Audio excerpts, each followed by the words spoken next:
আমি আজকে খুব সহজ উপায়ে একটা মোগলাই করে আপনাদেরকে দেখাবো। তাহলে চলেন মূল ভিডিওতে চলে যাই। আজকে আমি খুব সহজ পদ্ধতিতে একটা মোগলাই বানাবো। আর মোগলাইটা আমি প্রথম 1 চিমটি লবণ দিয়ে দিলাম। আর একটা মোগলাইয়ের জন্য আমি এটার মেপে দিলাম না, আটা দিয়ে দিলাম পরিমাণ মতো। আমি নর্মাল পানি দিয়ে আটাটা গুলে নিচ্ছি। যারা মোগলাই রুটি বেলে বাস করে বানাতে পারেন না, তাদের জন্য এটা খুব সহজ। আপনারা আজকের আমার মোগলাইটা দেখবেন। আর আজকে আমার শরীরটা ভালো লাগছে না, সন্ধ্যার নাস্তা, ভাবলাম আমি মোগলাইটা আপনাদের সাথেও শেয়ার করি, তার জন্যই ব্লগটা করা।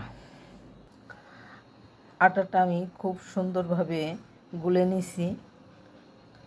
এখন চলেন চুলাতে চলে যাই। আমি একটা পাইপ্যান বসিয়ে তেল দিয়ে দিলাম। আর আমি একটা মোগলাইয়ের জন্য একটা ডিম, পেঁয়াজ কুচি, কাঁচামরিচ কুচি দিয়ে নিলাম। আর আজকে আমার কপি ভাজি করা ছিল, আমি 2 চামচ কপি ভাজি দিয়ে দিব। আর কপি ভাজিটা না ঘরে করা থাকলে পেঁয়াজ কুচি আর কাঁচামরিচ কুচি দিয়েই মোগলাইটা আমি করি, কিন্তু আজকে আমার কপি ভাজি করা আছে, ভাবলাম আমি একটু দিয়ে দিই। সব কিছু দেওয়ার পরে আমি ভালোভাবে গুটে নিছি। তেলটা গরম হলে এখন দিয়ে দিব মোগলাইটা করার জন্য।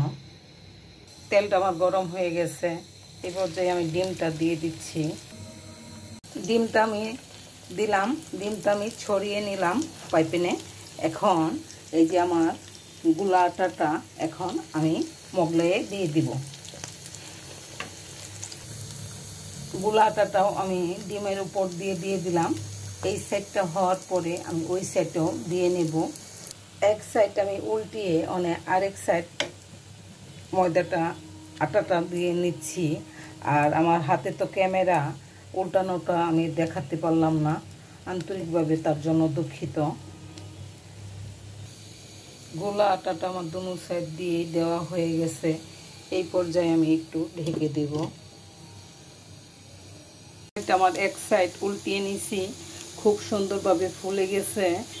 আর ওই সাইডটা হলে আমি তুলে নিব। প্রায় হয়ে গেছে আমার মোগলাইটা। দোনো সাইড উল্টিয়ে নিলাম, মোগলাইটা আমার হয়ে গেল। এখন কাটার বুটে রেখে কেটে নিব।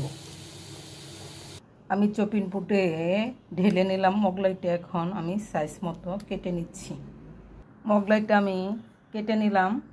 আর আপনাদের ভালো লাগলে লাইক কমেন্ট করবেন। ধন্যবাদ।